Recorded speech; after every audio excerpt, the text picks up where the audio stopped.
Buenos días, profe. Buenos días, ¿cómo amanece, Harold? Diego,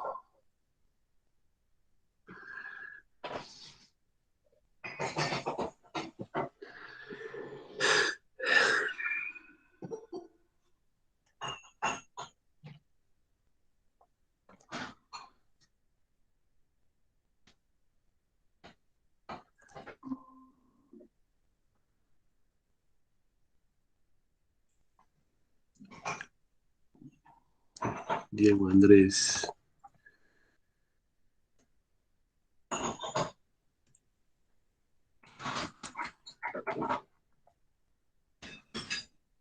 John Harold,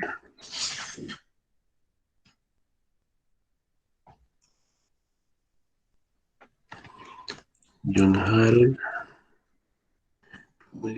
Julián Esteban,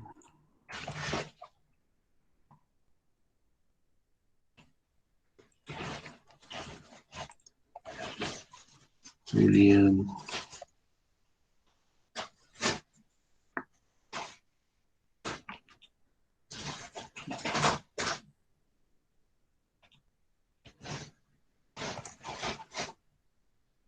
Brian Steven Correa, Diego, muy bien.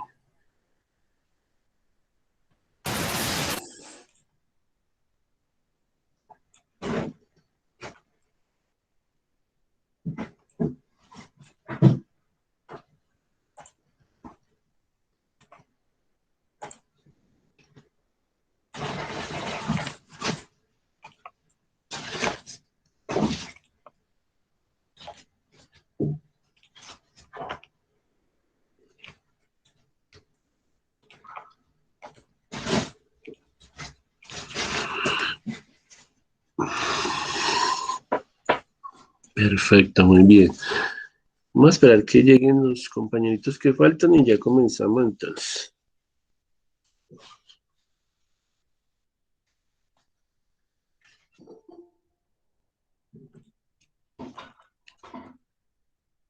Wilmar,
1, 2, 4, 6, 5.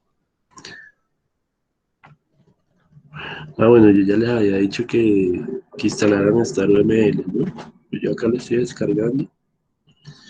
Es bueno para hacer la parte de modelado del sistema y todo eso. Creo que yo le había compartido una carpeta por ahí en Drive, ¿no? Para que lo instalara. Jamie, Jamie, listo, Jamie.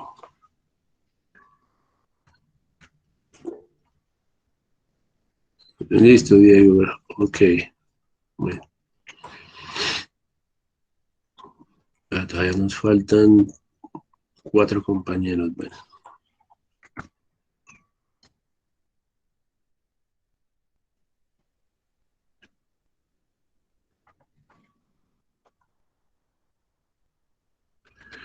no se le olvide que acá yo les dejo el link para la tutoría virtual, ¿no? Acá en la parte de presentación.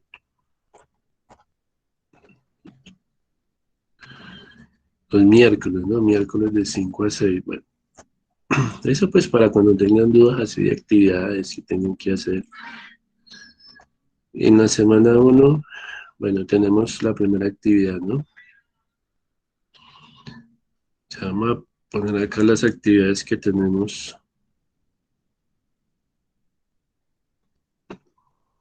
para el primer corte, para que no se les olvide, porque ya la otra semana tenemos el parcial del primer corte, ¿no?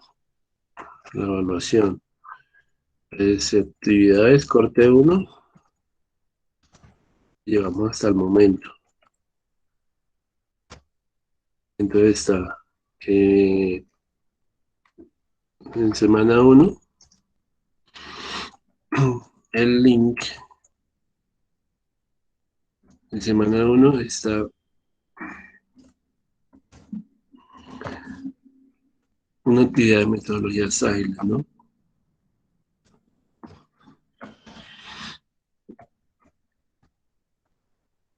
Bueno, el link se llama arquitectura.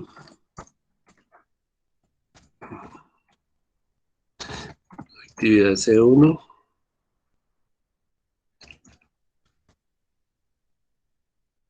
metodologías ágiles.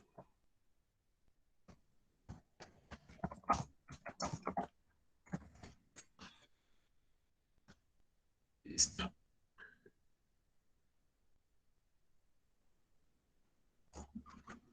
En semana 2, ¿qué actividad tenemos de la semana 2? Semana 2. Bueno, en semana 2 creo que no hubo actividad. En semana 3,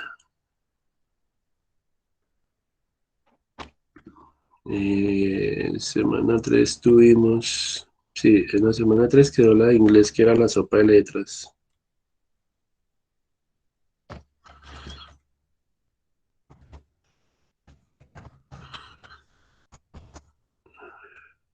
Es actividad en inglés, el corte 1. Esa es la segunda actividad.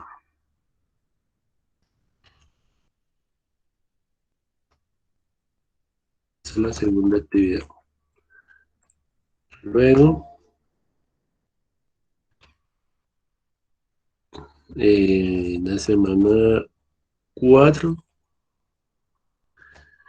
semana 4 tenemos una actividad aquí también.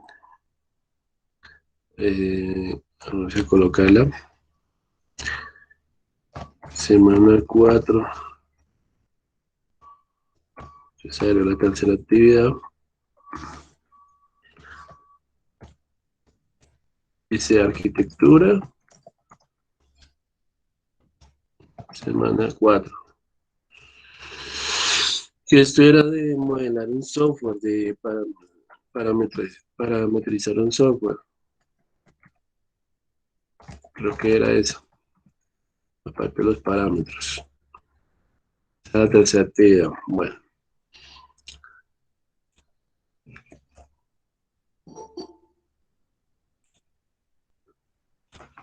Brian, listo, Brian. Y la actividad de la semana 5 es, a ver, bueno,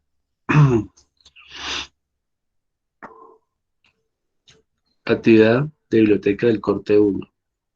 Entonces, esa actividad, a ver, tiene un archivito. Ustedes lo descargan. Ahí está en la semana 5. Bueno, sería la cuarta actividad hasta el momento. Entonces, a ver, semana 5. Esta es la cuarta actividad. Actividad de biblioteca, corte uno. Entonces, hasta el momento, cuatro actividades. Bueno, eh, vamos a abrir el archivo, la actividad de la biblioteca, que dice estructura de datos, arquitectura de software, no, eso está acá.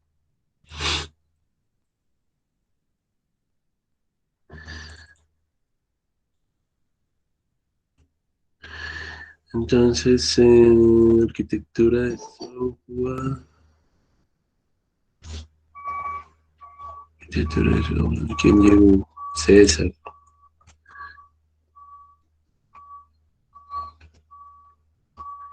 César Leonardo Peña. Listo.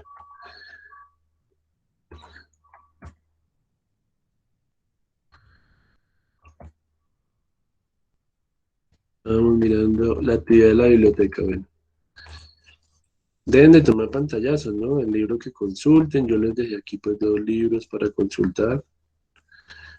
Y la actividad pues es consultar sobre qué son los patrones de diseño.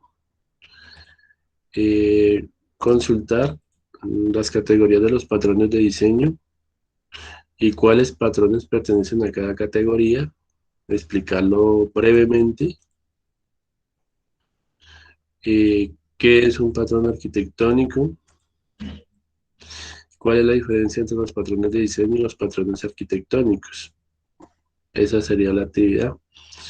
La desarrollan los grupos de proyecto, máximo 3 estudiantes, los grupos que ya tienen, mejor dicho.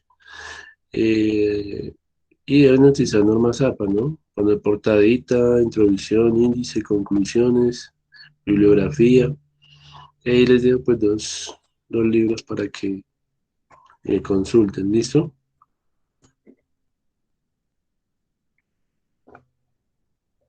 Ya está habilitada la actividad. Deben entregarla el próximo, creo que el próximo miércoles quedó, para el próximo miércoles para que hagan la entrega. Listo, no se le olviden todos los colocarle los integrantes, ¿no? Listo, esa es la actividad de biblioteca. Entonces, hasta el momento cuatro actividades y la semana entrante sería la parte del laboratorio. Entonces ya sería la quinta actividad con el laboratorio. Más la evaluación, sacaríamos 6 notas. Entonces la semana entrante ya termina el corte uno para ustedes y ya viene la evaluación del corte uno. Bueno, entonces espero que hayan tomado nota. Sin embargo, voy a colocarle aquí para que le tomen un pantallazo o algo todas las actividades que llevamos. Pues aquí semana 6, pues tenemos actividad 5, que es el laboratorio. Julián, Julián Gordillo. Entonces laboratorio de arquitectura de software. Y semana 7, entonces tenemos la actividad número 6, que es la evaluación eh, parcial corte uno.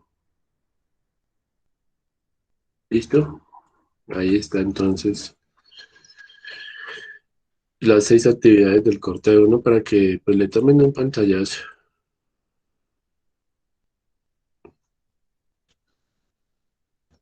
Bueno, entonces, minuto, formación, arquitectura de software. Ah, bueno, ya estamos a 1 de septiembre.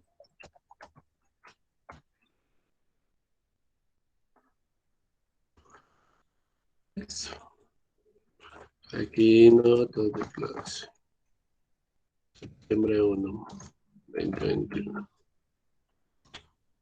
Listo. Entonces, si alguno ha tenido problemas para subir alguna actividad,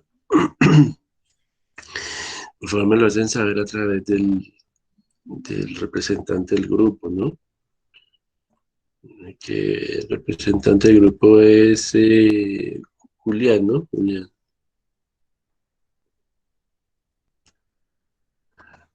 Bueno, listo. Eso por un lado, muchachos, para que lo tengan en cuenta, ¿no? Todas sus actividades que estén al día. Si alguno tiene la actividad, pero no la ha podido subir, pues, como le digo, me informa con el representante del grupo. Y pues ahí miramos, ¿no? Yo la recibo, de pronto le descuento 5 décimas. Mm, Entonces, para que me avisen con tiempo. Y bueno, chicos, entonces tenemos también una actividad por ahí que es sobre una campaña de pastoral, digamos, de San Juan Eudes. Entonces voy a explicar en qué consiste la actividad. Entonces, pues es un tema que tiene que ver, pues, también con la parte de la pandemia, eh, las dificultades que hemos tenido en este tiempo. Entonces, la actividad consiste, pues, en hacer lectura de una carta del sacerdote San Juan Eudes, que ustedes ya lo conocen.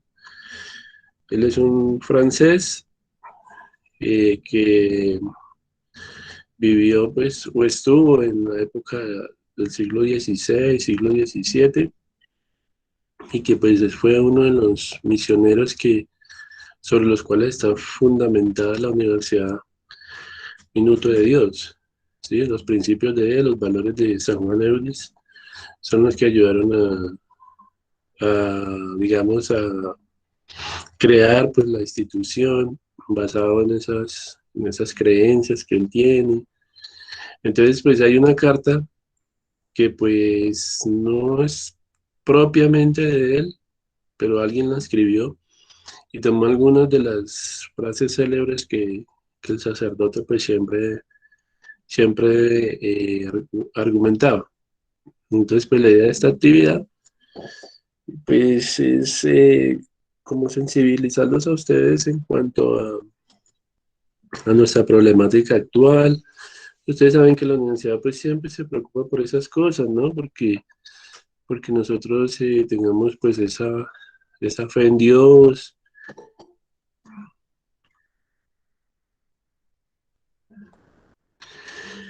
Ay, ¿quién llegó? Perdón, Kevin.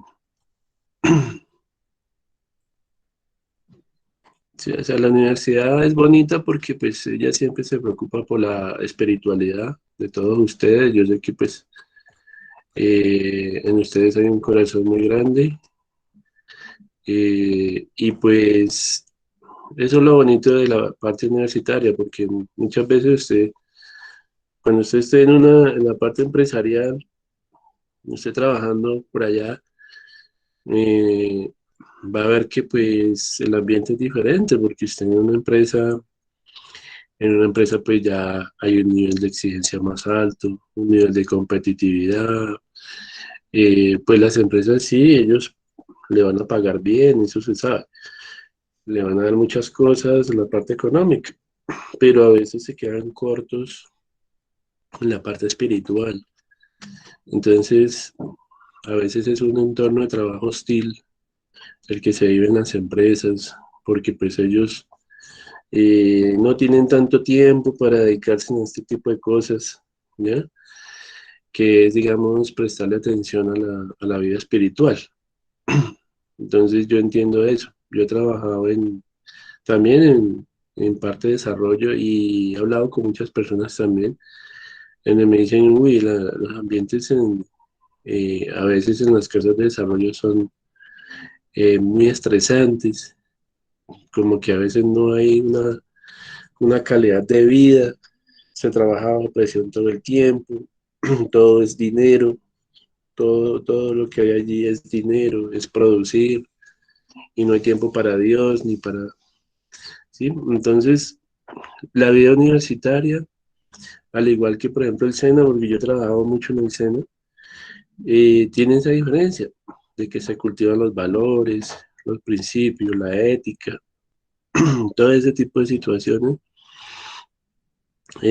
que son tan valiosas para nosotros y que pues a veces uno piensa que eso no tiene sentido, que, que digamos que para qué, ¿cierto? Pero pues la idea no es eso, o sea, la idea no es hacer aquí una actividad por rellenar un hueco y ya, o sea, porque están pidiendo, porque el área pastoral pide esto y ya, llenar un hueco, ¿no? Y cumplir con un requisito, no. La idea es que nos quede alguna enseñanza, ¿sí? Que la podamos aplicar luego a la vida, ¿ya? Entonces, eh, si uno, yo les digo la verdad, si usted estuviera de pronto en una empresa donde todo lo que interesa es dinero, pues uno también se cansa. Entonces, en la universidad, a veces uno dice, que no sé qué, pero no se da cuenta que la universidad es rica en valores, en todo ese tipo de cosas, que lo hacen sentir a uno bien, a tener que vivir en un trabajo hostil, en donde nunca hay una actividad de este tipo, donde nunca hay nada, nunca hay una integración. Entonces, es eso, muchachos. Entonces, la idea es que vamos a estudiar el contenido de la carta. Luego, pues hay una pregunta que nos hacen allí y pues nos pondrá a reflexionar y cada uno pues dará su concepto acerca de lo que piensa. Pues en realidad esto es una presentación multimedia. Yo no la pude conseguir, solo pude conseguir el video. Daban un enlace, pero no me fue posible conseguir el enlace a la presentación multimedia, así que lo hice en forma de diapositiva, porque pues en realidad debería de dar clic acá y pues que se reproduciera el audio, ¿no? Pero pues bueno, no importa. Lo importante es que se pudo conseguir. Entonces esta es la carta. Vamos a leer un poco. Eh, Dice lugar Suacha, Cundinamarca, fecha, el aquí y el ahora. Dice, desde la eternidad te envío un saludo especial a ti. Quien estás leyendo esta carta, te preguntarás, ¿quién soy yo? ¿Qué hago en tu clase? Pues bien, te comento que soy uno de los personajes inspiracionales de la obra Minuto de Dios.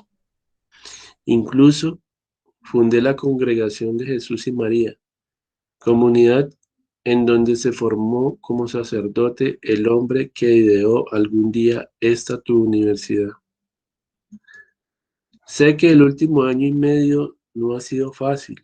Al igual que yo, también estás enfrentando una pandemia.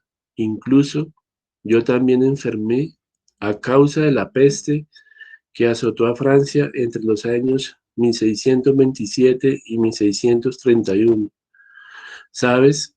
En estas situaciones es cuando más nos preguntamos si es posible tener esperanza aún en medio de tantas malas noticias que recibimos, que en algunas veces involucran la vida de nuestros seres queridos más cercanos. Quiero aprovechar esta carta para recordarte que, como dice una famosa mujer que se ha hecho viral en redes sociales, tú tienes la personalidad para aprendizajes nuevos y también fortalecer tu empatía a partir de tus situaciones de duelo.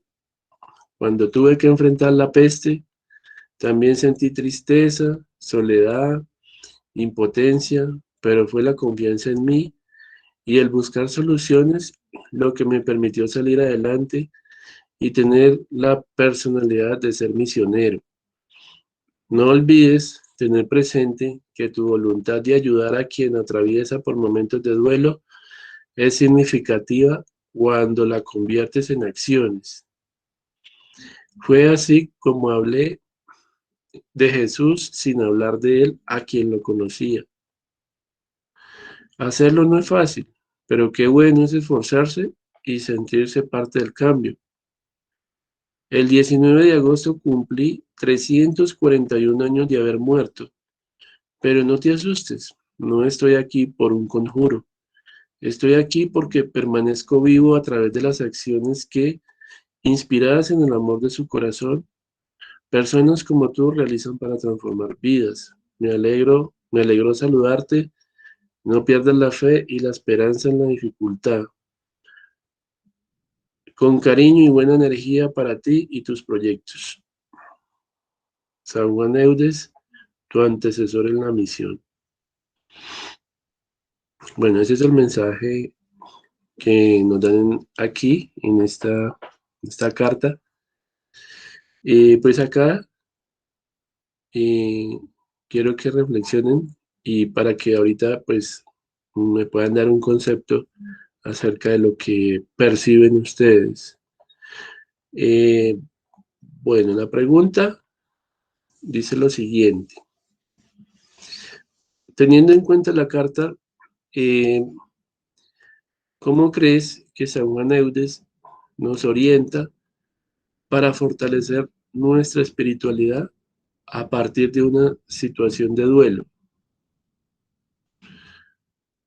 propia o del prójimo?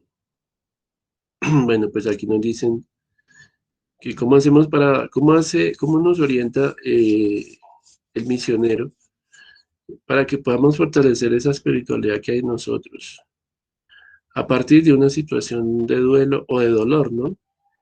Entonces, duelo no es solo, digamos, un combate entre dos personas, ¿no?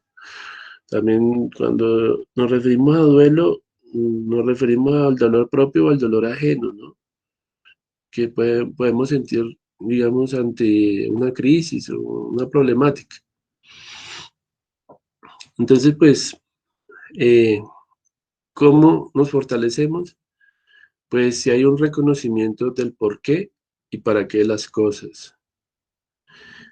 Otra forma de fortalecernos es reconocer y vivir el dolor, o sea, vivir el sufrimiento y superar el sufrimiento, ¿no? Eh, y pues haciendo analogías entre el contexto actual y la época, ¿no? Entonces, bueno, nos dice que debemos de tener fuerza de voluntad, ¿no? Para podernos superar. O sea, yo les digo pues que yo tengo a mi padre aún vivo y pues él es una persona que en su juventud y aún eh, él siempre manifiesta haber tenido una fuerza de voluntad muy grande, ¿sí? Siempre nos inculcaba que nosotros debíamos de tener fuerza de voluntad ante cualquier problema, ante cualquier eventualidad. La fuerza de voluntad para él es algo muy grandioso y siempre nos inculcaba eso, que uno debía ser voluntarioso, ¿ya? Porque es una fuerza interna, una fuerza que está allí en nuestro interior y que si nosotros aprendemos a utilizarla, vamos a poder mm, salir adelante ante cualquier problema, ¿sí? Entonces, siempre nos inculcaba cuando las situaciones estaban mal, difíciles, que no nos rindiéramos, que tuviéramos fuerza de voluntad para poder salir adelante. ¿sí? Entonces, hay algo muy bonito que dice aquí este personaje eudista, y es que debemos de reconocer el dolor, aceptar el dolor, ¿sí? Pero no es aceptar el dolor para hacer daño a los demás, que muchas personas no saben vivir en el dolor, ¿sí?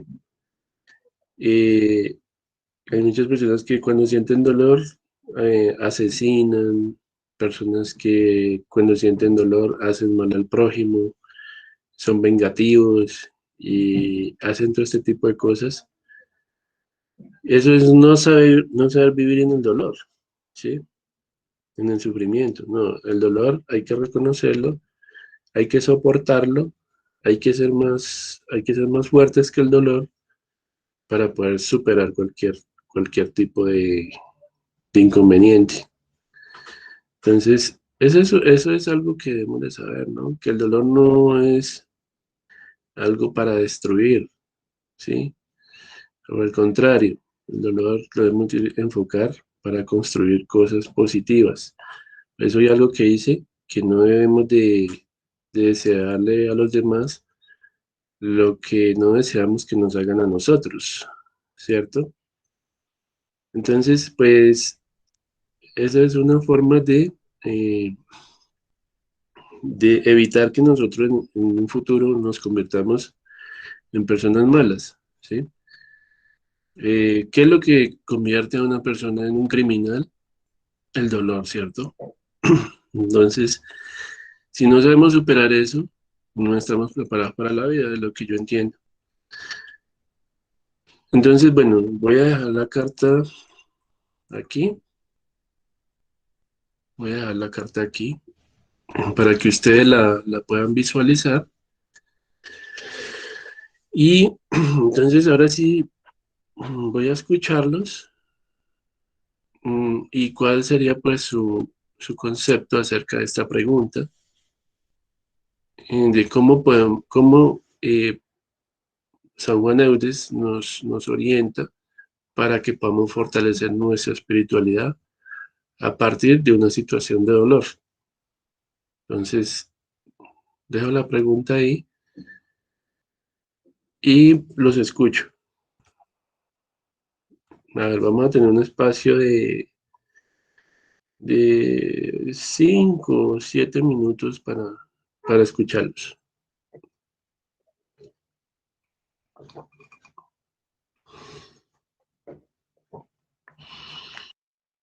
A ver, escucho voluntarios. ¿Qué aporte tienen?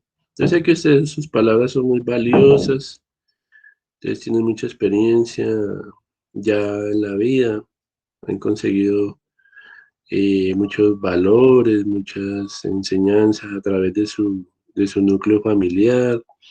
Sus padres le han enseñado muchas cosas positivas. Y pues bueno, queremos escuchar, a ver, porque la voz de ustedes es la voz de su familia, la voz de su hogar.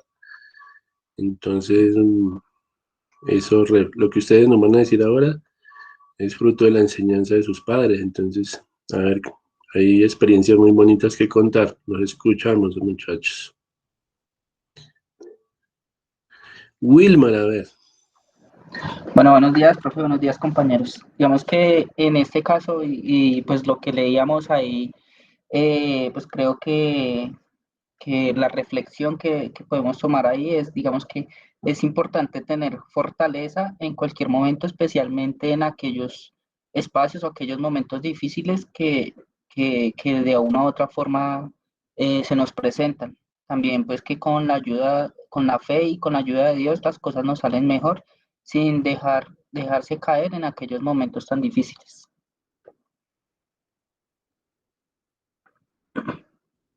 Perfecto, Wilmar. Muy excelente.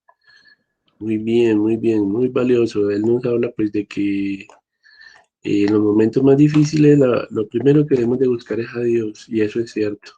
Eso es cierto y me gusta esa actitud religiosa porque a veces nos olvidamos de Dios, ¿sí? Hay gente que cuando está en la mala Entonces llega a renegar de Dios, ¿cierto? Ah, que es que Dios no me quiere, que es que parece que Dios no existiera, que no sé qué. Nos olvidamos de que de pronto Dios también existe, ¿no? Entonces, y que Él también siente dolor, porque si un hijo siente dolor, mi padre también siente dolor, mi Padre Celestial. Nosotros no sabemos tan lo que Dios nos ama, ¿cierto? Entonces, debemos de aferrarnos a Dios para poder salir adelante de cualquier situación. Contrario a otras personas que lastimosamente, cuando han tenido problemas, pues han culpado inclusive a Dios de lo que les sucede. Es que Dios me castigó, es que Dios no sé qué. Y de pronto no es así, porque Dios siempre vela por sus hijos. Entonces, dejamos de creer en Dios o solo lo buscamos cuando estamos bien, ¿sí? Solo lo buscamos cuando estamos bien, cuando, cuando estamos mal, perdón, cuando estamos mal, algunos buscamos a Dios, pero cuando estamos bien, entonces no nos acordamos de Él, o viceversa. Entonces, esa situación, pues, está mal, porque pienso yo que nosotros debemos, en las buenas y en las malas, estar con nuestro divino creador. Y si hay un sufrimiento, a mí me han enseñado, porque yo llevo una vida espiritual desde muy pequeño, eh, si hay un sufrimiento, ese sufrimiento se le debe ofrecer a Dios, ¿sí? Ofrecerle el dolor, el sufrimiento que uno ha sentido, se le debe ofrecer a Dios, ¿sí? Como prueba de amor. No, el hecho de que uno tenga que pasar pruebas en la vida no quiere decir que se tenga que renegar de Dios. Bueno, chicos, muy bien, Wilmar. A ver, ¿qué otra opinión?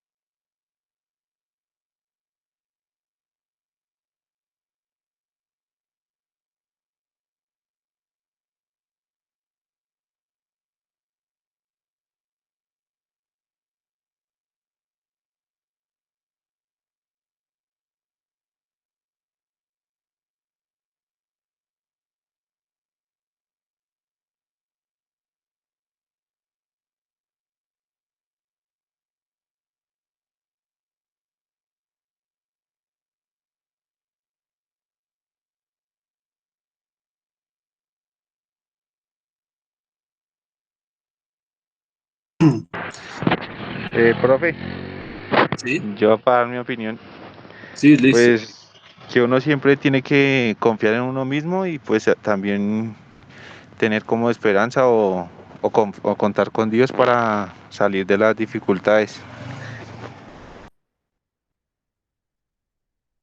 Ok, Diego, sí, muy cierto. Y aquí lo dicen, ¿no? Que, digamos, él dice que, pues, San Juan de Eudes, que él también vivió la peste en Francia, ¿ya? Y que él sentía tristeza, soledad, impotencia, pero que la confianza que él tenía en él fue la que lo ayudó a salir adelante. Entonces, lo que dice Diego es cierto, que hay situaciones muy duras en la vida. A veces, bueno, yo puedo pensar, no tengo con qué pagar mi semestre. Yo también fui estudiante y a mí también me pasó, yo también estuve en la universidad y a veces las situaciones estaban difíciles y uno pensaba que, bueno, que si no tengo para pagar el semestre, que si no sé qué, pero ¿qué lo saca uno adelante en en ese momento? La confianza, la confianza en uno mismo, entonces la confianza familiar, todo eso es un factor muy importante y que nos puede sacar adelante de cualquier problemática. Nunca debemos de perder la confianza en nosotros, ¿ya? Es algo que siempre, al igual que la fuerza de voluntad, se debe mantener en alto. Muy bien, Diego, perfecto. A ver, ¿qué otro concepto? La pregunta la repito nuevamente. ¿Cómo San Juan Eudes nos ayuda a fortalecer nuestra espiritualidad a partir de una situación de duelo. A ver, César, a ver, te escuchamos. Profe, pues prácticamente como acabamos de decir, de que con nuestra confianza en nosotros mismos, hay momentos de duelo en los que debemos literal confiar en nosotros mismos y saber afrontar la situación para no dejarnos caer. Nuestra propia fe y voluntad, pues es aquella que nos ayuda a salir de esa situación y pues a pesar de lo mal que se vea aquella situación, debemos ser perseverantes y continuar con nuestro camino.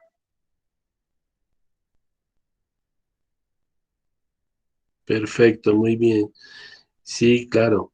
César vuelve y nos hace hincapié en esa parte de lo que es la perseverancia y la confianza. El que persevera alcanza, como dice. Entonces, sí, o sea, el alcance de una meta y un objetivo depende es de la insistencia, ¿no? Ustedes, les doy un ejemplo, si quieren ser ingeniero de sistemas, ¿no?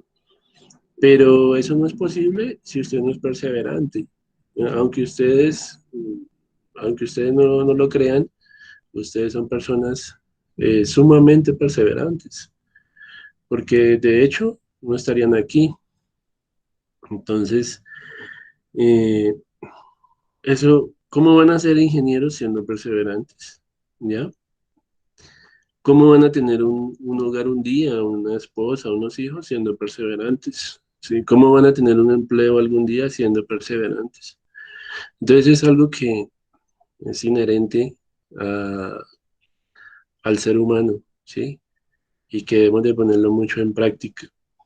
No rendirnos, como dice. O sea, no podemos bajar la guardia, no podemos rendir. O sea, siempre hay que luchar y alcanzar nuestros objetivos. Perfecto, César. Muy bien. A ver, ¿qué otro chico quiere participar?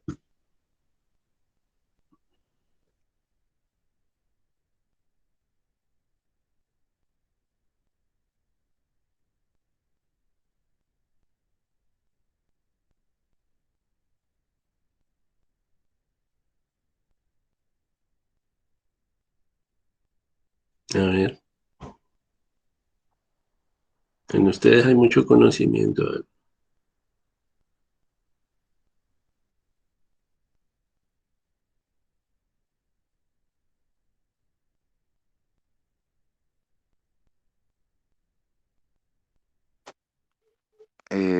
Pues, profe, yo creo que eso también va, no sé, como en la unión, porque pues muchas veces nosotros mismos, pues tan jóvenes, no tenemos como la respuesta que vamos a hacer frente a algo que pasó grave o un problema.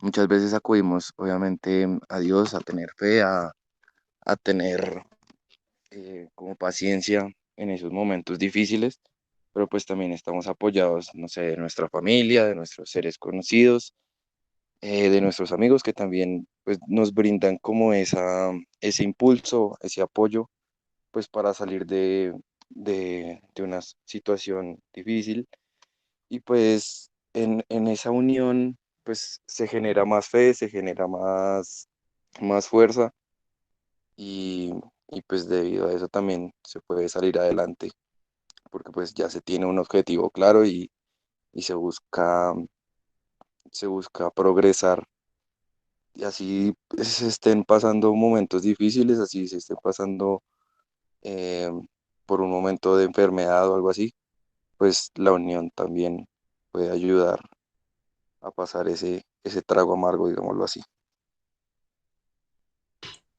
Sí, perfecto. El respaldo familiar, ¿no? Y él dice algo que es muy cierto. La unión hace la fuerza, como él dice. Entonces, y todas esas son cualidades que nos van a servir ante una situación difícil. Parte de ello también es la sabiduría, ¿no? Afrontar eh, cualquier, digamos, amenaza, cualquier crisis de una manera sabia. Ustedes saben que la sabiduría supera la inteligencia, la sabiduría supera el conocimiento. Por eso muchas veces le pedimos a Dios la sabiduría y la inteligencia, ¿no? Entonces, el conocimiento es algo que es momentáneo, la inteligencia es algo que actúa de forma momentánea, ¿no? Mientras que la sabiduría, entiendo yo, que es, digamos, poder inclusive a predecir lo que puede llegar a suceder, ¿no? El hombre sabio es aquel que es como el profeta, es aquel que con base a su experiencia puede llegar a determinar eh, algo que pueda suceder en un futuro, ¿sí? Entonces, eso, ¿quién es sabio? Nuestro Padre Celestial es sabio, porque Él lo sabe todo. Si yo estoy actuando mal, eh, Dios es como si Él pudiera ver el futuro de las cosas, ¿ya? Y ver cuál va a ser el final. Entonces, si actuamos de manera inteligente y de manera sabia, pues vamos a poder superar cualquier tipo de problema. Muy bien, excelente. A ver, ¿qué otra opinión, chicos? A ver, vuelvo a repetir la pregunta. ¿Cómo San Juan Eudes eh, nos ayuda a fortalecer nuestra espiritualidad a partir de una situación de dolor? A ver, ¿qué otra idea y qué otro conocimiento nos pueden aportar, chicos?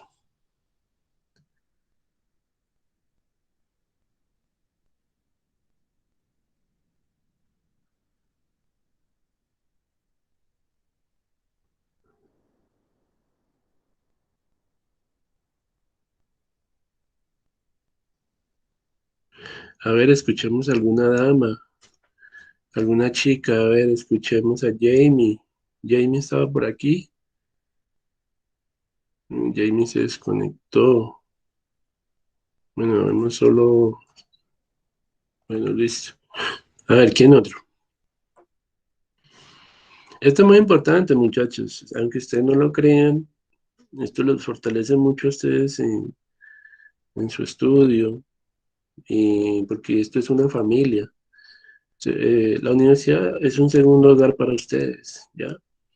Aquí cultivan nuevas experiencias.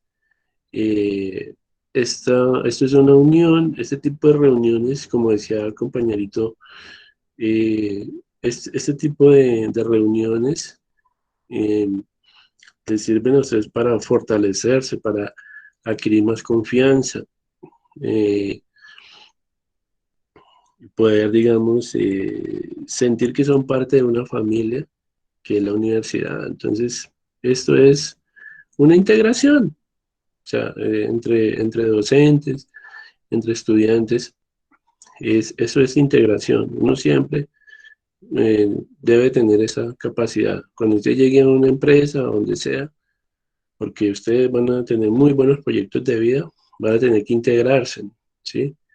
Y eso es lo que hace el ser humano una persona sociable, ¿ya?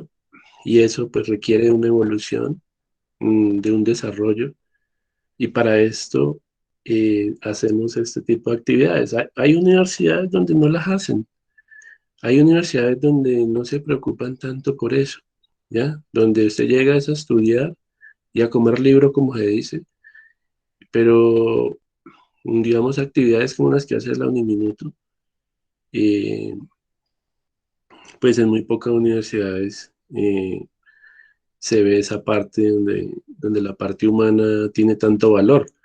Entonces, estudiar en Uniminuto es bueno por eso, porque ustedes van a ser unos buenos profesionales y van a ser unas excelentes personas, porque la universidad les inculca muchos principios a ustedes.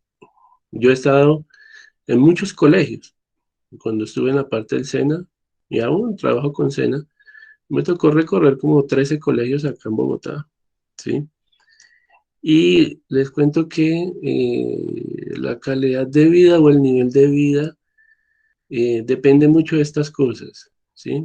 Habían colegios donde yo llegaba a dar la formación y los muchachos eran inquietos, molestaban todo el tiempo, era terrible, o sea, era terrible el ambiente, un ambiente pesado. Y era porque estudiaban en colegios en donde la vida, la espiritualidad no era tan importante. Allá llegaban, era, bueno, vamos a hacer tareas, hagan tal trabajo, pero nunca que los fortalecieran en la parte espiritual. Y tuve la oportunidad de trabajar con un colegio en Suacha, ahí ahí en su municipio. Y creo que ustedes lo conocen porque es el Juan Pablo II. Ese colegio queda por ahí en Compartir, por ahí por ese lado. Y me llamó la curiosidad de que ese Juan Pablo II, ese colegio, era, o sea, desde primaria, desde los primeros años de la educación, siempre les inculcaron a los chicos las conductas religiosas y todo eso. Y yo llegaba a dar clase ahí al colegio y eso no se sentía en los muchachos. Nos ponían uno a trabajar, todos trabajaban, hacían las tareas. Eh, entonces, muy rarito de pronto el que se sentara en el computador a jugar videojuegos cuando estábamos explicando la clase, muy rara vez, pero generalmente era un grupo tan disciplinado que a mí me llamó la atención, dije, pero es que uno darle clase a los técnicos de los colegios es un chicharrón, decía yo, ¿sí? Porque es que molestan demasiado, se quieren salir del salón, no, parecen micos, ¿sí? Pero yo llegué a ese colegio y me gustó tanto trabajar allá, porque es que los muchachos no daban nada que hacer y yo entendía que eso era porque era un colegio religioso, un colegio mixto, ¿sí? Y eso era lo bonito de trabajar con ellos, que estaban muy espiritualizados. Diferente a otros colegios, porque yo trabajé en colegios de Ciudad Bolívar, colegios de La Loma, en el sur. ¿Sí saben qué es La Loma, qué es Ciudad Bolívar? Trabajé en USME, colegios de USME, por allá es zonas de alta vulnerabilidad. Trabajé en muchas partes del sur, en colegios, en convenio con el SENA, y allá, pues los muchachos son otra cosa. Allá el ambiente es re pesado, ¿sí? Entonces, yo estaba muy cansado de esa parte y llegué al colegio, como les digo, el colegio de allá de Soacha, y me di cuenta cómo es de diferente los estudiantes de acuerdo al tipo de formación que le dan.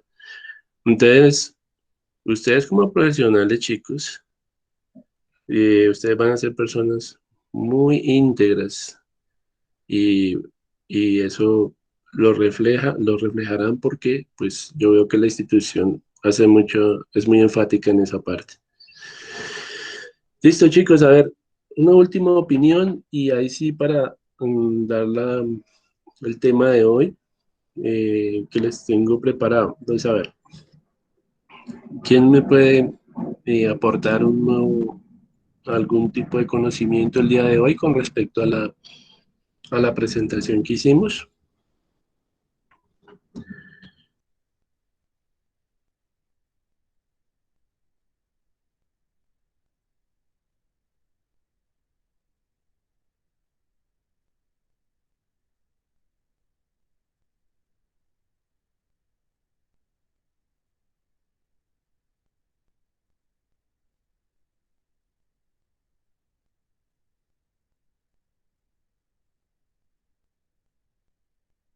Bueno, veo que hay un silencio sepulcral, de pronto ya muchos piensan, bueno, pero ya dijeron lo que yo quería decir.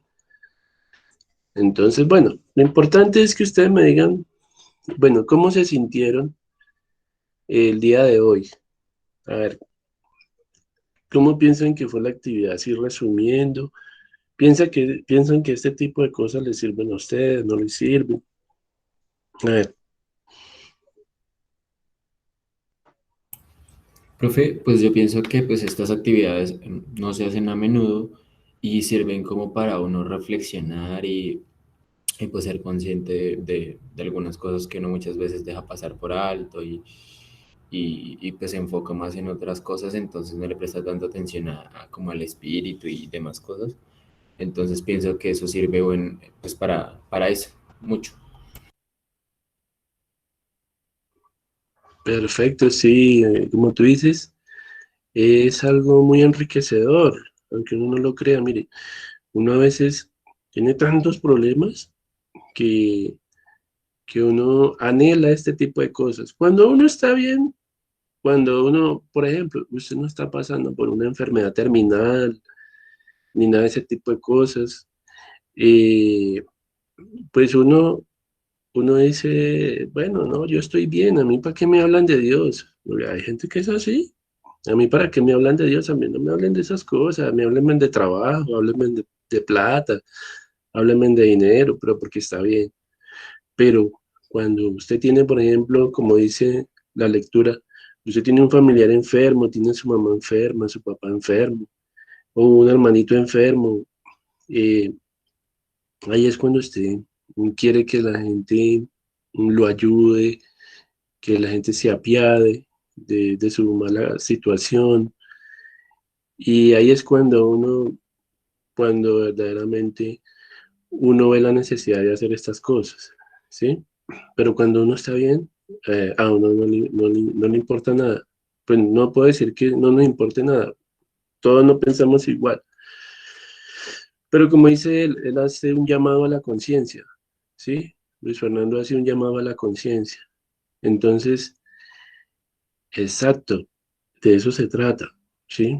De sensibilizarnos, porque cuando estamos en época de crisis es cuando necesitamos más ayuda. Y en realidad todos necesitamos ayuda, absolutamente todos los seres necesitamos ayuda, ¿sí? Entonces, a veces no es tan importante que todo en la vida tenga que ver con conocimientos técnicos, ¿sí? Hay que sacar tiempo para todo, ¿sí? Para hablar con las personas, para socializar. O sea, no todo es trabajo, no todo es estudio. Sí, lógico, yo tengo que tener un sentido ya de responsabilidad. Ustedes ya lo tienen, lo han venido adquiriendo. Tengo que cumplir con mis compromisos. Eso es algo que no podemos dejar de un lado, pero también hay que sacar tiempo para la vida, para descansar, ¿sí? Hay que descansar, hay que compartir con nuestros seres queridos, hay que hablar con ellos, ¿sí? Porque el aislamiento solo nos hace daño, ¿sí? Siempre debemos de integrarnos a nuestra vida familiar, a nuestra vida social, ¿sí? Siempre debemos estar en contacto con las personas. El ser humano es un ser sociable por naturaleza, ¿cierto? Entonces, eso nos hace mejores cada día. Entonces, vean ustedes que nosotros como docentes no solo nos interesa la parte técnica, a nosotros nos interesa el ser humano desde todas sus dimensiones, ¿sí? Eh, yo les digo pues que yo estudié en una universidad, no me voy a extender mucho porque ya tengo que dar una explicación, pero sí les digo que yo estudié en una universidad en donde al principio, yo soy de la ciudad de Ibagué y estudié en la mejor universidad privada que hay allí en esta ciudad.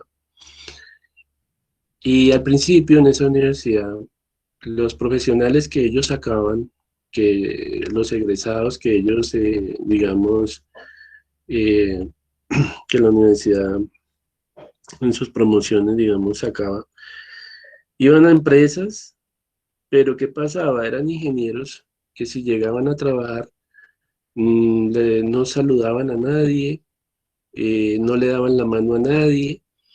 Eran muy buenos, sí, en la parte técnica, tenían muy buenos conocimientos, iban muy bien preparados, pero, digamos, en la parte ética, digamos, los componentes éticos no los tenían, ¿sí?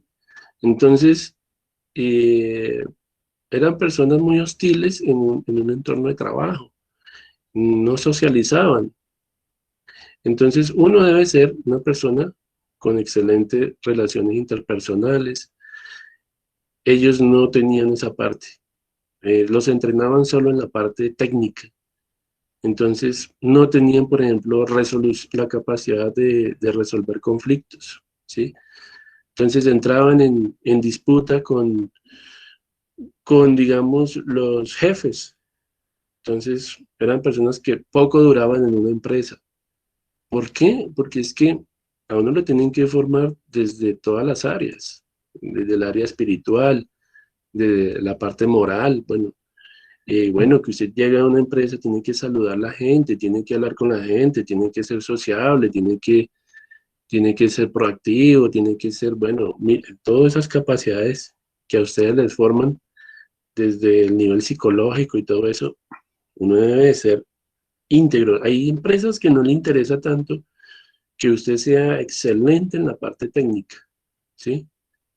Hay empresas, hay jefes que no les importa tanto eso, que usted sea un genio, no, les interesa más que la persona que van a contratar sea una persona de buenos sentimientos, sea una persona respetuosa, ¿ya?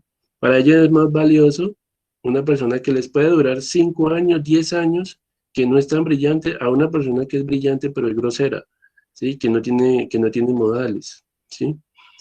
Entonces, el proceso formativo con ustedes es algo, o sea, eso es como pulir una piedra preciosa, ¿ya?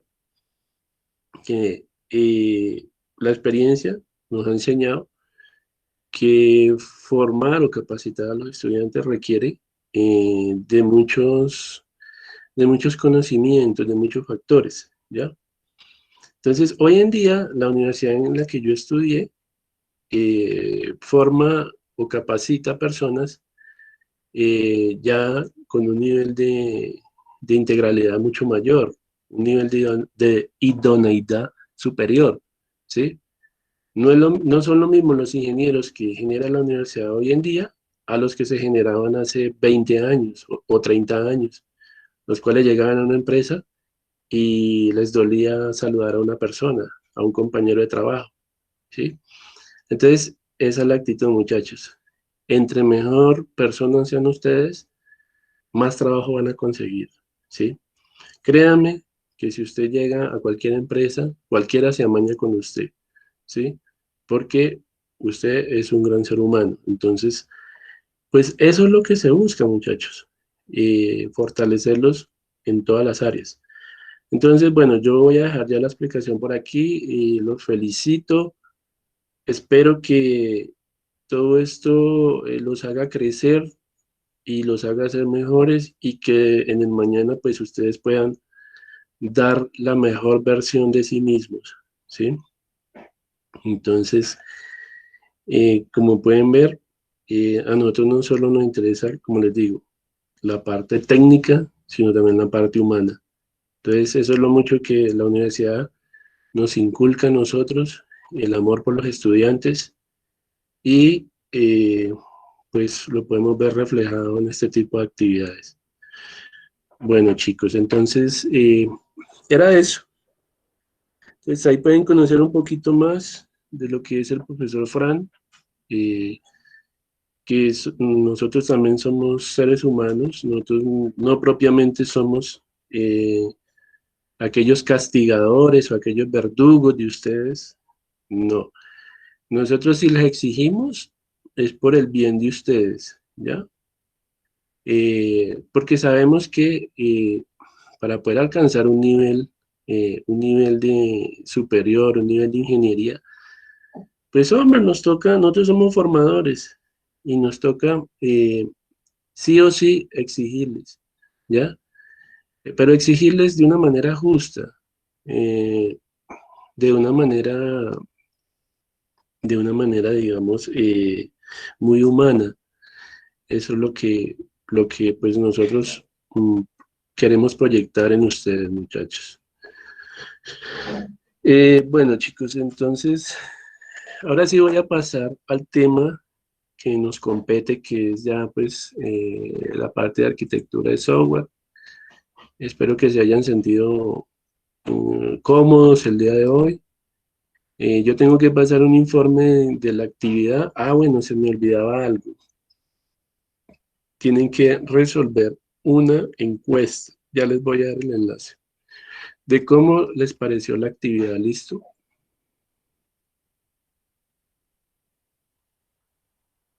Listo, profe. Listo, chicos. Ahí les voy a publicar entonces el enlace para que ingresen. Son 19 preguntas para que ustedes opinen allí.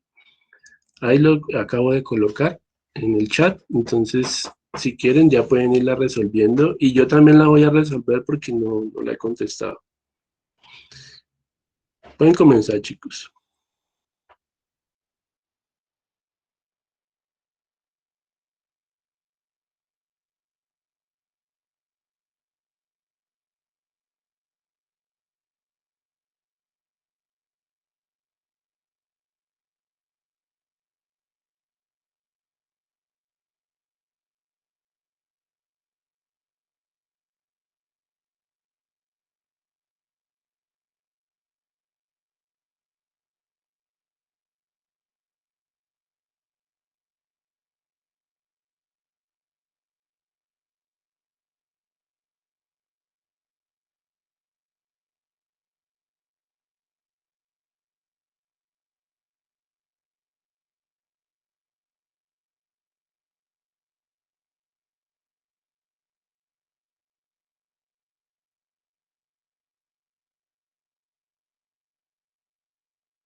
Sí, perdón, Luis Fernando. Profe, yo tengo una pregunta. En la parte que dice selecciona la categoría de la actividad en la que participaste, ¿sale diálogo, campaña evangelizadora o celebración? Ah, bueno, sí, por acá. Espera, te digo. Sí, hay unas preguntas. Y por acá creo que dice en nombre de la actividad campaña audista 2020, campaña evangelizadora, sí. Y hay otra pregunta que dice el nombre específico de la actividad. Colocan campaña audista 2021. Tú tienes la personalidad misionera. Ese es el nombre de la actividad.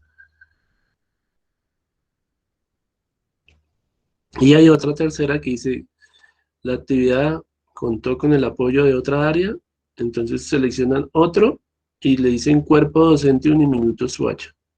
Esas tres preguntas.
Listo, ya pudieron solucionarlas. Ahí les hacían unas preguntas.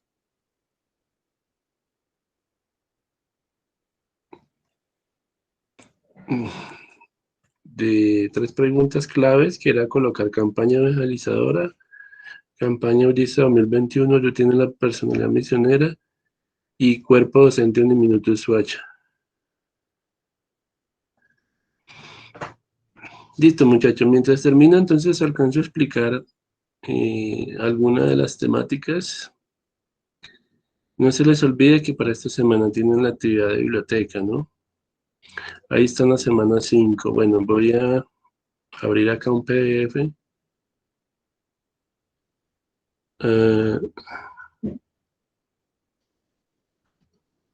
A ver,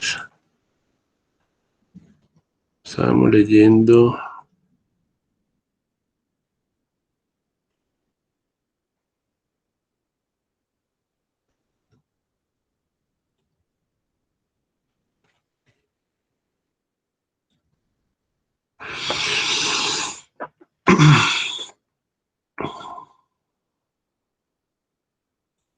Bueno, en la clase anterior nosotros vimos el tema de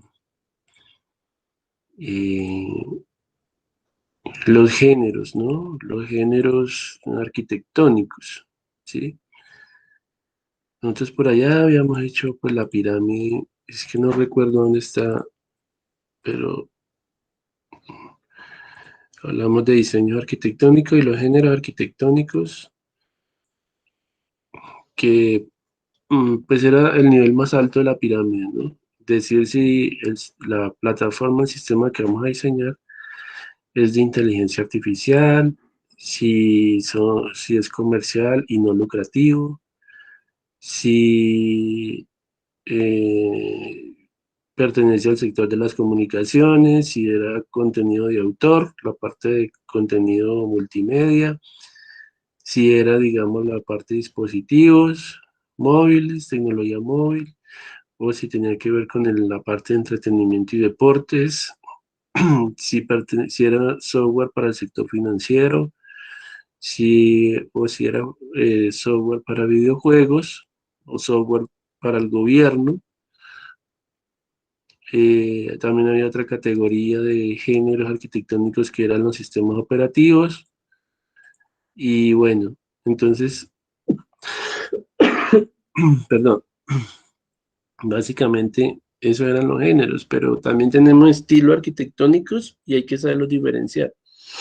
Entonces, a nivel de estilo arquitectónico, nos plantean lo que son las categorías que puede tener un sistema. Entonces, por ahí pude conseguir un libro muy bueno, un libro excelente de arquitectura de software. Yo lo voy a subir a la plataforma como 2 libros espectaculares, muy buenos. O sea, entonces voy a ver si se los voy a cargar allí en la plataforma para que ustedes los puedan estudiar. Fue difícil encontrarlos, pero es que casi no se encuentran libros así en internet sobre eso. O sea, sí hay, pero encuentran unos más tutoriales, cosas así.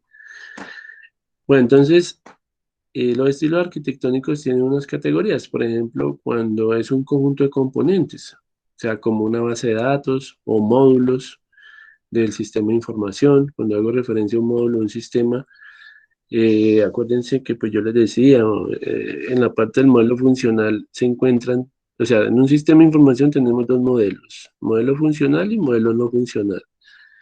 Entonces, dentro del modelo funcional encontramos un sistema de facturación, un módulo de ventas, un módulo de producción, un módulo de refacciones, por ejemplo, un módulo contable, el módulo de la nómina, etcétera. Cada uno de esos módulos son considerados como componentes. Entonces, allí es cuando hablamos de arquitectura basada en componentes, que es lo que se está manejando hoy en día. Otro estilo arquitectónico, pues nos dice que son los conectores. Los conectores que permiten la comunicación, coordinación y cooperación entre los componentes. ¿Listo? Entonces, a estos conectores, digamos, yo les decía, un módulo, o sea, todos los módulos del sistema están enlazados, porque como es un macrosistema, un macroproyecto, cada uno de esos módulos es un componente y tiene entrelazamiento con los otros componentes. A eso es lo que llamamos conectores o interfaces, ¿ya? De tal manera que si usted desea hacer un aislamiento de un módulo del sistema para hacerle una reparación, hacerle un cambio, pues simplemente es desconectar, desconectar el módulo de las interfaces que pueda tener, eh, hacerle, digamos, las mejorías o las mejoras y luego volverlo a integrar al macrosistema. Entonces hay pruebas de aislamiento de módulos, etcétera, pruebas de integración que ustedes van a conocer ya en la parte de desarrollo de software, ¿ya? Entonces, eso es un estilo arquitectónico, cuando utilizamos conectores, cuando utilizamos componentes, y aquí nos hablan que un sistema también tiene la parte de las restricciones, que nos van a definir cómo integrar los componentes para formar el todo o el sistema, ¿cierto? Entonces, todo sistema de información está condicionado, está eh, restringido con base a unas reglas, ¿ya? Entonces, los estilos arquitectónicos permiten que se establezcan unas reglas de negocios o una lógica de negocio para poderla, digamos, para poder, digamos, estructurar, digamos, un sistema que permita gestionar eh, todo lo que es, digamos, la mecánica de un negocio. Ahora, tenemos los modelos semánticos. Cuando hacemos referencia a la semántica, estamos, estamos, digamos, hablando de la lógica. Algo semántico es algo lógico, ¿no? Entonces, modelos semánticos es lo mismo que decir modelos lógicos, ¿ya?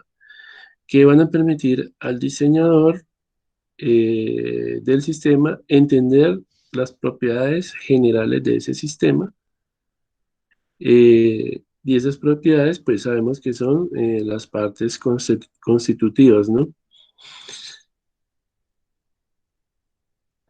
Bueno, aquí tenemos 5 estilos arquitectónicos o más, creo que son más, no, 5. Hablan de arquitecturas centradas en los datos, ¿ya? ¿Qué es una arquitectura centrada en los datos? Pues es cuando tenemos una base de datos centralizada. Puede ser en un servidor. Sabemos que hay servidores de hardware y hay servidores de software, ¿no? Entonces el servidor de hardware, pues es una máquina de alta capacidad de algún fabricante, por ejemplo, Compaq, Lenovo, Acer, Hewlett Packard. eh, bueno, hay muchas marcas hoy de servidores de hardware, que son máquinas con altas capacidades de RAM, de procesador, de almacenamiento en disco.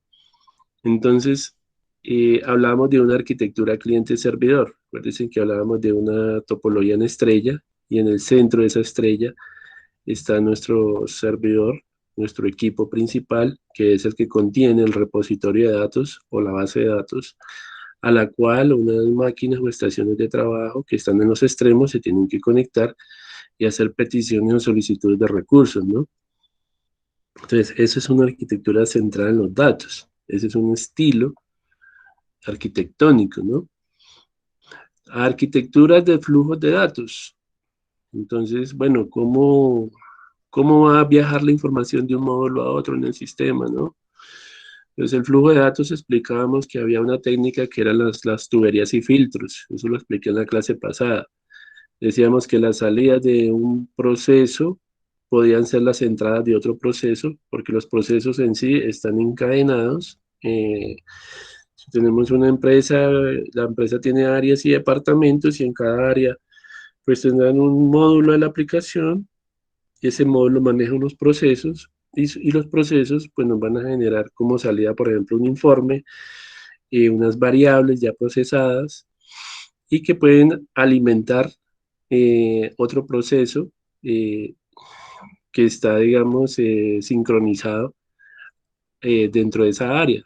Entonces, a nivel de arquitectura de flujo de datos hablábamos de tuberías y filtros. Arquitecturas de llamar y regresar. Entonces, más adelante creo que nos van a explicar en esta parte, en donde yo tengo programas y subprogramas, programas padres y programas hijos, digámoslo así. Y un programa hace retrollamadas a otro programa, le envía unos datos, unas variables, una información, y el otro programa recibe esa información y hace un procesamiento y luego le retorna una respuesta. Entonces, eso hace referencia a los diferentes componentes de software, como un componente invoca o llama a otro componente de software para pedir que ejecute algún servicio y de forma recíproca ese componente le retorna algún tipo de respuesta. Tenemos arquitecturas orientadas a objetos, como otro estilo de arquitectura, ¿ya?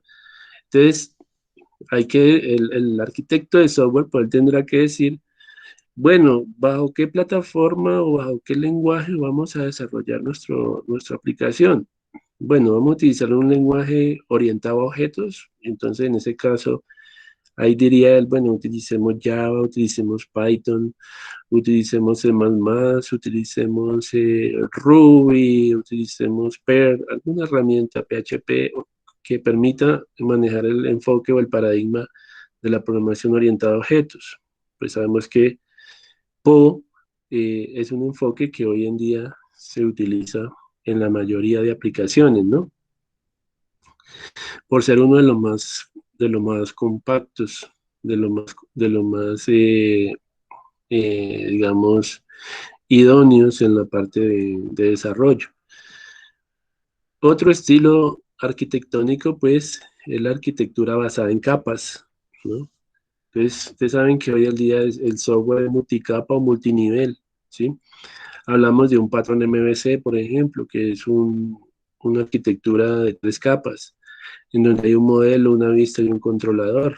Y sabemos que el modelo es la base de datos. Sabemos que las vistas son, por ejemplo, en un sistema web las mismas páginas web. Y los controladores, que es una capa del software que se encarga de conectar el modelo, que tiene interacción con la base de datos, y conectar ese modelo con la capa de la vista, que es donde están alojadas, por ejemplo, las páginas web, o la capa de presentación también. Entonces, hoy en día tenemos que saber eso. Si yo trabajo, si yo soy un hacker o soy un duro en la parte de la ciencia de la computación y me gusta trabajar construyendo componentes para sistemas operativos, pues yo sé que el sistema operativo está basado en múltiples capas, ¿ya? Y que cada capa es un componente que tiene cierta funcionalidad y en cada capa el programador tiene una API que permite, digamos, programar ciertos aspectos del sistema. Entonces, una API es una interfaz de programación de aplicaciones. Windows la tiene, por ejemplo. Si usted necesita hacer un proceso automatizado, implementar algún dispositivo, alguna tarjeta electrónica, pues, y es programador de C++, tendría que utilizar la API de Windows para poder acceder a los recursos de hardware. Entonces, nos hablan también de los middleware, ya les he mencionado. Entonces, un middleware es una capa intermedia de software. Hoy en día, el lenguaje de programación C# permite mucho manejar esa parte de los middleware, que son componentes intermedios entre, por ejemplo, el sistema operativo, una aplicación cliente, y el middleware es un componente que está en el medio que permite, pues, hacer ciertas cosas. Entonces, eso en cuanto a las arquitecturas que podemos manejar. Aquí hablan, pues, de arquitecturas. Ya 5 minutos y terminamos. Voy a dejarles este tema ya explicadito. Entonces, aquí empiezan a explicar cada uno de esos 5 estilos, cuando la arquitectura está centrada en los datos. Entonces aquí tienen un repositorio de datos. Esto puede estar construido en una base de datos, con un motor de base de datos Oracle, por ejemplo. Ustedes saben que Oracle a nivel de base de datos es lo más poderoso que existe pues, en la actualidad. Es un software bastante costoso, ¿sí? Pero también pueden haber diversidad de motores de base de datos acá que gestionen, digamos, este repositorio. Aquí puedo tener SQL Server de Microsoft, o una base de datos MySQL, por ejemplo, o una base de datos PostgreSQL. Y en los extremos, miren que hay una arquitectura en estrella. En los extremos, pues hay máquinas clientes. Aquí puede haber un dispositivo móvil, aquí puede haber una laptop, aquí, o una portátil, para que me entiendan mejor. Aquí puede haber, digamos, un equipo tipo desktop, o un computador de escritorio, me refiero. Diversidad de dispositivos en los extremos y pueda que en diferentes zonas o localización geográfica, tratando de acceder el sistema donde está centralizada la información, que es un servidor, ¿ya? Entonces a ese repositorio pues también le llaman pizarrón, ¿no? El pizarrón es propiamente pues la base de datos. Entonces, esa es una arquitectura centrada en datos. Pero aquí tenemos también, digamos, la parte de los flujos de datos, y era lo que hablábamos del patrón tubo filtro, ¿no? En donde acá hay un proceso, y en cada proceso los procesos están enlazados, están encadenados, porque el sistema en general, pues es un conjunto de procesos que se sincronizan, que se integran, pero que por donde viaja la información de un proceso a otro vamos a tener unas tuberías, y que en esa tubería pues habrá un filtro antes de que los datos entren a cierto proceso. Se hará un filtrado de esa información, o se hará un cambio de formato, o se extraen solo las variables, los datos que dicho o cierto proceso requiere. Esa es la arquitectura de tubos y filtros. ¿Listo? Cuando la arquitectura es de llamar y regresar, ¿sí? Entonces, resulta que como es una arquitectura basada en componentes, entonces en la parte superior pues va a estar el programa principal o el programa padre, ¿sí? Y ese programa padre se va a conectar con unos componentes hijos, y esos programas tendrán que dar respuesta a alguna petición que se hace del programa principal. Ahí pueden ver toda la trazabilidad de cada una de las peticiones que hace el software principal a los componentes secundarios. Entonces, miren que en el segundo nivel están subprogramas controladores, y a la vez esos controladores hacen peticiones a subprogramas de aplicación, y así sucesivamente, ¿ya? Hasta poder hacer pues, el procesamiento que es requerido. Aquí tenemos arquitectura llamada y regresar, nos plantean un ejemplo. Estas arquitecturas funcionan con componentes distribuidos a través de toda una red, eh, una red telemática, o como la quiera llamar. Y aquí utilizan una arquitectura muy conocida hoy en día, que es RPC, que esto significa llamada de procedimiento remoto, Remote eh, Procedure Call, algo así, RPC, de llamada de procedimientos remotos. Entonces, ¿qué nos dice esta imagen? Pues que tú puedes tener una máquina cliente acá, y aquí puedes tener el servidor. La aplicación cliente a través de RPC eh, hace una petición a un servidor, a una máquina servidora, para que, por ejemplo, le envíe una página web, o le haga procesamiento de algún archivo JSON, por ejemplo, en formato JSON. eh, Debe ser retornado desde la máquina que funciona como servidor. Aquí pues ven unas capas o niveles: capa red, capa de transporte, capa de aplicación, porque recuerden que en una red se maneja lo que es el modelo OSI, ¿ya? Están hablando de las tres capas del modelo OSI, y cómo un equipo le hace la petición a un servidor, y este debe de retornar una respuesta. Entonces, lo que hace es llamado de procedimientos remotos, ¿listo? Pero tiene que haber una red de computadoras. Arquitectura orientada a objetos. Bueno, ustedes ya han visto Java y han visto algunos lenguajes ya de programación y saben qué es programación orientada a objetos. Saben qué son las clases en programación, bueno, todo eso. Entonces, aquí le dicen, bueno, hay un proceso que es una orden de flujo de trabajo. Hay unas entidades como, por ejemplo, el cliente, los productos, que se modelan en unos objetos llamados las clases, unas capacidades y una aplicación a un call center. ¿Listo? Entonces, esto es un sistema de información con orientación a objetos y en el nivel inferior, pues, del proceso, pues está descrito cada una de los componentes que ya acabo de mencionar. Arquitectura basada en capas.